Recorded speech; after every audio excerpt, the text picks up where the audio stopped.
Welcome to Sasi media. நமக்கு ரெண்டாவது promo காட்டப்பட்டுச்சு இல்லையா, திவாகர் வந்து எல்லாத்தையும் தூக்கி போட்டு போனார்ல. ஸோ இதில் திவாகர் மேலே தப்பு இருக்கா, யார் மேலே தப்பு இருக்குன்னு அப்போ தெரியல. இப்போ என்ன ஆச்சு அப்படின்னு பார்த்தீங்கன்னா, திவாகர் மேலே தான் தப்பு இருக்குது, கானா வினோத் மேலேயும் தப்பு இருக்குது.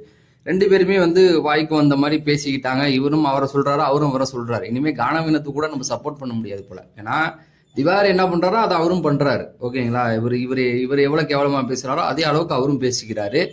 ரெண்டு பேருமே வார்த்தையை விடும்போது யார் பக்கம் நியாயம் அப்படிங்கிறதெல்லாம் இனிமே பேசவே முடியாது நம்மளால. ரெண்டு பேருமே திட்டிக்கிறாங்க.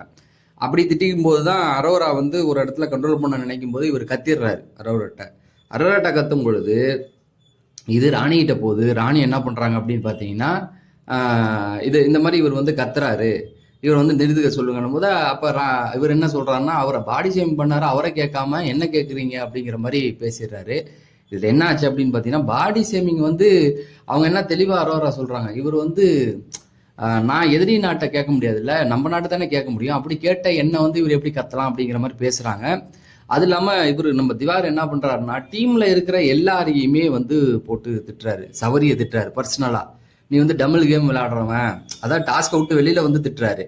பிளஸ் இந்த பக்கம் பாத்தீங்க அப்படின்னா, அரோரா என்ன முடிவுல இருக்காங்க அப்படின்னா, இவர் வந்து டாஸ்கை விட்டு வெளியில வந்துட்டாரு, பிளஸ் வந்து ரொம்ப பர்சனலா பேசுறாரு. நான் வந்து இவரை தான் கண்டிக்க முடியும், எதிரி நாட்டை கண்டிக்க முடியாதுன்ற பாயிண்ட் எல்லாம் கரெக்டா எடுத்து வச்சிடுறாங்க. அவங்க கூட கனியும் சேர்ந்துக்கிறாங்க.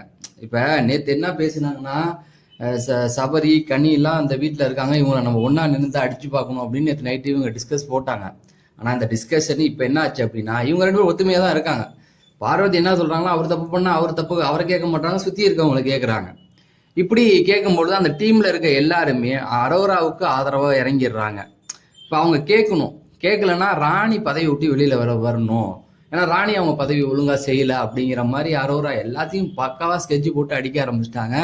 இப்ப ராணியோடைய பதவி போகணும், இல்லைன்னா ஒரு மன்னிப்பு கேட்க வைக்கணும் அப்படிங்கிற மாதிரியான விஷயங்கள் போது இதுல சாண்ட்ராவுக்கும் வேற ஆப்ஷன் கிடையாது. என்ன பண்ணிட்டாங்க, இவங்க பக்கம் வந்து அரோரா பக்கமே வந்துட்டாங்க. அதாவது ராணி வந்து திவாகர் வந்து மன்னிப்பு கேட்க வைக்கணும் அப்படிங்கிற மாதிரி போயிட்டு இருக்கு.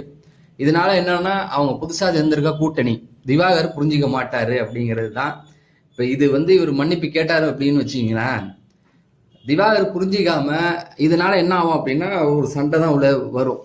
இந்த டாஸ்க் வழியா என்ன ஆகும் அப்படின்னா, அவர் வந்து ஒத்துக்க மாட்டார். பார்வதி அங்க போனாருன்னா, இவர் பார்வதி அங்க இருந்தாலும் இவர் தனியா இங்கதான் விலகி வருவார். விலகி வந்து என்ன பண்ணுவாரு, அங்க அவங்க போட்ட மீட்டிங் எல்லாத்தையும் இங்க உடைச்சு விட்டுருவாரு அப்படிங்கிறது தான்.